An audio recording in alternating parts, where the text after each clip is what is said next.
വർഷങ്ങൾക്ക് മുമ്പ് ഒരു ദർശനം കയറി. To ignited soul for Christ. ജ്വലിച്ച ആത്മാവിനെ പ്രകാശിപ്പിക്കുക. കുറച്ചുമുമ്പ് പ്രിയ പാസ്റ്റർ പറഞ്ഞത് വെളിച്ചം. ജ്വലിച്ച ആത്മാവിനെ വീണ്ടും പ്രകാശിപ്പിക്കുക. ഞാൻ അല്പം കൂടെ നിങ്ങൾക്ക് മനസ്സിലാകുന്ന ഭാഷ തരാം. നിങ്ങളിലൊരു ലൈറ്റ് ഉണ്ട്. നിങ്ങളിലെല്ലാം എന്തുണ്ട്? ഒരു ദർശനം കിടപ്പുണ്ട്.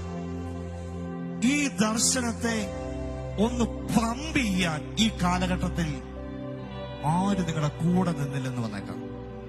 നിങ്ങൾ ചരിത്രമുണ്ട്. ഇവിടെ ഇരിക്കുന്നവരാരെയും ഞാൻ നിങ്ങളോട് വ്യക്തിപരമായി ചോദിക്കുക, നിങ്ങളുടെ ദർശനത്തെ ചേർത്ത് നിർത്താൻ പറ്റുന്ന ഏതെങ്കിലും ഒരു വ്യക്തിയെ ഈ കാലഘട്ടത്തിൽ ലഭിച്ചിട്ടുണ്ടോ? ഉണ്ടോ? നിങ്ങളൊരു കാര്യം പറഞ്ഞാൽ അതിനെ ചവിട്ടിത്താഴ്ത്താൻ 10 പേര് കൂടെ നിൽക്കും. സത്യമല്ലേ?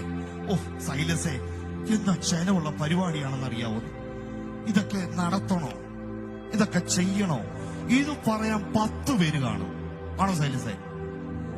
എന്നാൽ മോനെ ഇത് ചെയ്യണം, ഇത് ഈ കാലഘട്ടത്തിന്റെ ആവശ്യമാണെന്ന് പറയാൻ മോനെ 10 പരസ്യവും ചെയ്യണം, മോനെ 10 മുറ്റത്ത് കൺവെൻഷനും ചെയ്യണം, 10 ട്രാക്ട് വിതരണം ചെയ്യുമെന്ന് പറയാൻ ഈ കാലഘട്ടത്തിൽ ആൾക്കാരെന്താ അധികമാണോ കുറവാണോ?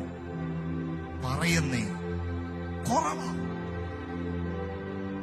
ദർശനമുള്ള ഒരു തലമുറയെ ദൈവത്തിന് ആവശ്യം. ആമേൻ.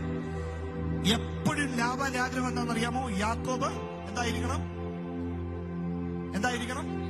ഇങ്ങനെയൊക്കെ ആടുകളെ മേശൊക്കെ ഇങ്ങനെയൊക്കെ അങ്ങ് ആ പുള്ളിയുടെ സാഹചര്യത്തിലൊക്കെ അങ്ങ് നിന്നു പോകണം.